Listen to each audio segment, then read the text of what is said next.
Blasphemous is a beautiful, challenging pixel art Metroidvania game which will have you dying over and over and over and over again. What more could you possibly ask for?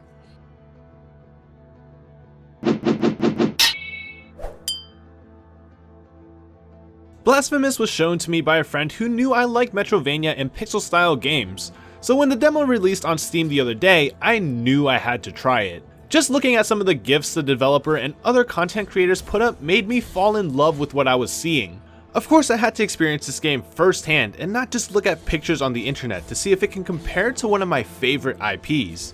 And man, the game looks as amazing as I expected it to be.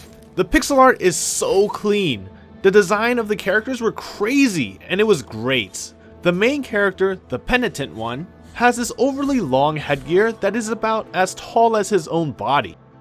The enemies look grotesque and deformed in some way, while also using some unusual weapons like an angel statue that is chained to their body, or a candelabrum. And of course the boss in the demo is like 3 times your size. But if the GIFs the devs show on their Twitter is anything to go by, there will be more big bad bosses. Seeing these guys patrolling the levels really set the tone of the game. Combined with the dangers of traps and being able to fall to your death, it created a nice tense feeling as I progressed through every door.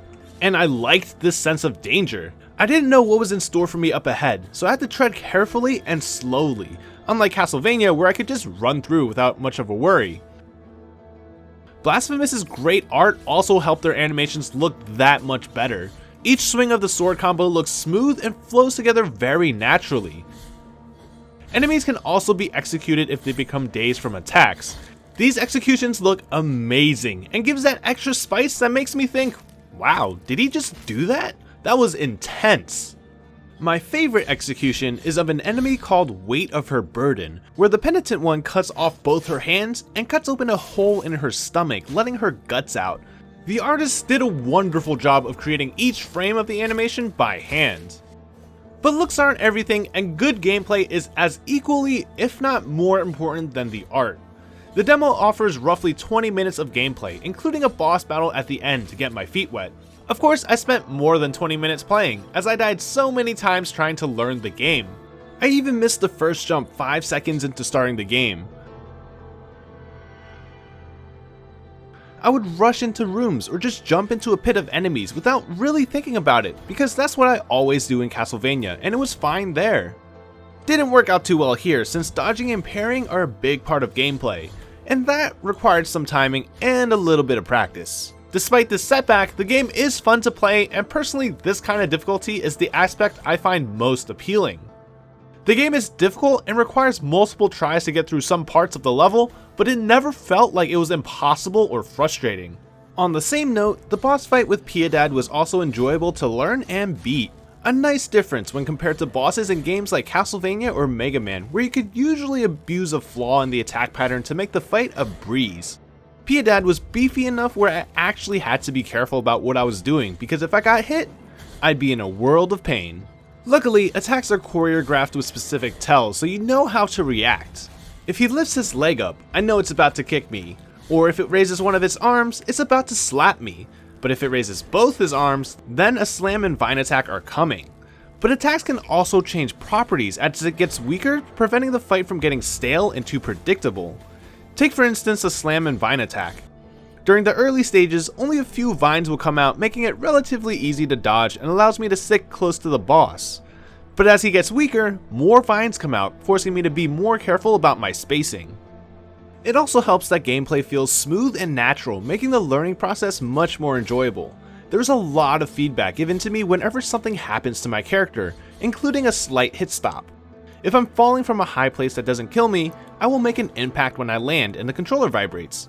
The screen shakes when attacks land or if an enemy hits me. The screen flashes a light blue color if a parry is performed correctly, or it will flash red when an enemy gets dazed.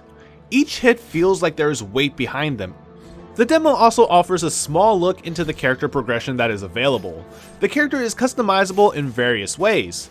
There is one slot that is used for one of 2 spells found in the demo, a fire wheel attack and an attack speed boost, each with their own situational uses. I like the fire wheel for clearing hard to reach enemies, and both spells were equally useful in the final boss. The player also has a rosary which can be equipped with beads, providing additional stat bonuses like health up and defense up, which were the only 2 beads that could be picked up in the demo.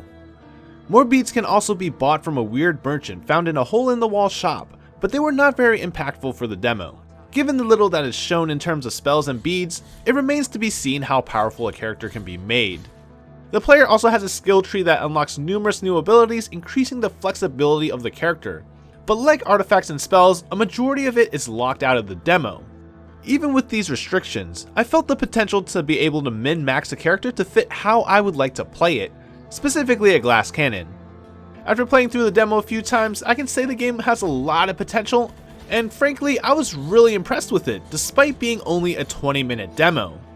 Even though the game setting is of a bleak and grotesque world, the future of the game looks bright in my eyes, and I look forward to playing the full release and giving it a real review.